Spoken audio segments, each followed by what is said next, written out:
Biryani catering பண்ணுறோம். அதுக்கு முன்னாடி வந்து நாங்கள் கடை மட்டும் தான் இருந்துட்டு இருந்தது. We are not taking caterings because அங்கேயே வந்து எங்களால் வந்து க்ரௌடை வந்து மேனேஜ் பண்ண முடியல. இப்போ ரீசெண்டாக ஒரு 1 இயராக தான் வந்து we are starting biryani catering. But இந்த ஃபீல்டு வந்து அதை விட ரொம்ப சேலஞ்சிங்கானது.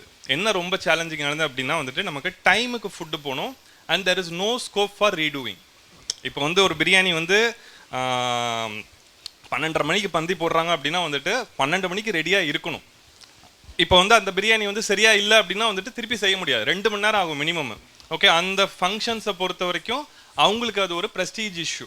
ஓகே, அவங்களுக்கு எல்லாருக்கும் டைமுக்கு வந்து ஃபுட்டு கொடுக்கணும், அது சூப்பராகவும் இருக்கணும். அதே மாதிரி ரொம்ப ப்ரிப்பேரும் பண்ண முடியாது.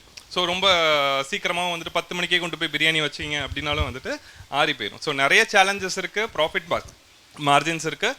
பட் ஆஸ் வெல் அஸ் வந்து அதுக்கான சேலஞ்சஸும் இருக்குது. பிரியாணி ஒரு ஃபுட்டுக்கே இவ்வளோன்னா 30-40 வெரைட்டி கொடுக்குறவரெல்லாம் நினச்சி பாருங்க. ஓகே, என்ன ப்ரெஷரில் இருப்பாங்க, என்ன ஸ்ட்ரெஸ் இருக்காங்கன்ட்டு.